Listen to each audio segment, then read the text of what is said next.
Привет! Сегодня в видео я решил рассказать тебе про довольно старенькую модель беспроводных наушников Xiaomi Mi Air 2 Pro. Если быть точным, то наушники продаются уже почти год, с ноября 2020. И вот с момента выхода сначала на китайский рынок, только недавно данная модель перекочевала в наш российский ритейл, в глобальном исполнении под именем Mi True Wireless Airphones 2 Pro.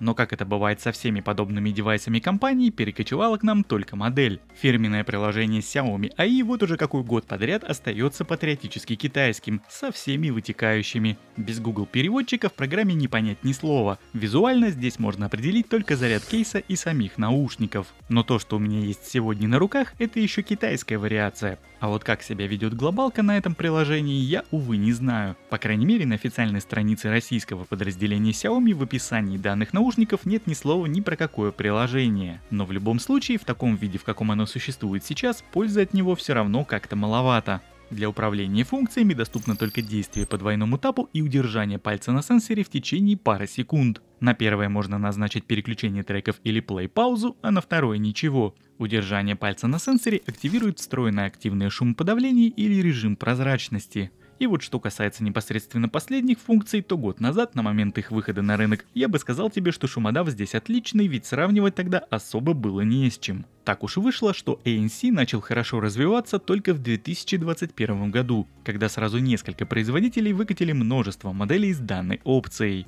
И вот спустя все это время, и опираясь только на свои обзоры, я могу сейчас сказать, что он тут на уровне выше среднего. Он здесь примерно такой же, как установлен в Huawei FreeBuds 4i или их аналога от Honor, но при этом он отрабатывает лучше, чем в Realme Buds Air второго поколения.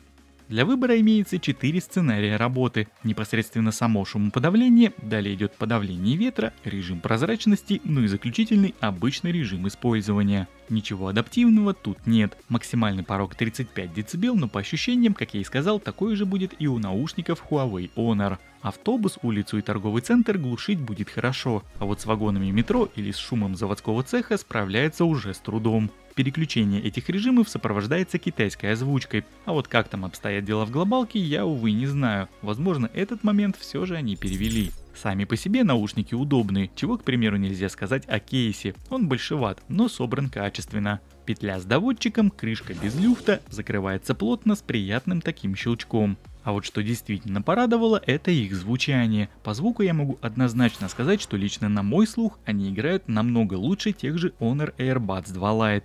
В каждом наушнике трудится по одному 12-мм динамическому драйверу, что для форм-фактора затычек возможно и не редкость в 2021 году, но далеко не обычное дело. Передачу звука обеспечивает два аудиокодека на выбор, это AAC и SBC. Звучат наушники басовито, объемно и в какой-то степени широко. Частотная картина сбалансированная, ничего не выпирает и не перемешивается между собой, создавая некую кашу. Середина с вокалом и инструментами прорисована просто отлично. Причем данная тенденция прослеживается на всем интервале громкости, запас по которой тут имеется. Да, он здесь не запредельный, но весьма приличный. Наушники не тихие. Многим и 80% уровня хватит за глаза. Но традиционно я свой тест автономности проводил на максималках в обычном режиме без шумодава, и мой результат составил 6 часов и 12 минут. Как по мне, значение просто великолепное, учитывая, что сам зарядный кейс поддерживает функцию быстрой зарядки для наушников. 10 минут нахождения их внутри обеспечит тебе от 40 до 90 минут дополнительного музыкального наслаждения в зависимости от твоих предпочтений по децибелам.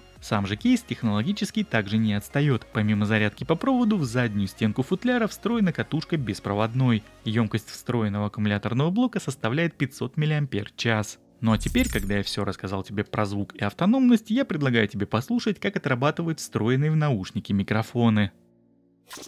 Проверяем работу микрофонов в наушниках Mi Air 2 Pro. Вот таким образом они звучат в закрытой машине. Я сейчас по традиции открываю окна с двух сторон. Мне сюда задувает ветер такими порывами сильными, плюс шум от дороги еще происходит. Ну и вот так примерно отрабатывают шумодавы в этих наушниках при таком сценарии использования. Ну и не откладывая в долгий ящик, второй тест с печкой. Я сейчас выкручиваю ее на максимум, вот так вот. Она потихонечку будет набирать обороты, и уже буквально через 5-6 секунд в салоне будет стоять очень сильный шум. Вот этот фрагмент шума я сейчас вставил, чтобы вы не слышали. При каких условиях данный тест Ну и, собственно, вот так отрабатывают шумодавы при вот таком сценарии использования, при обогреве печкой на полную. То есть вот так тебя будет слышать собеседник, если ты будешь с ним разговаривать по вот этим наушникам, ну, обогреваясь зимой в машине.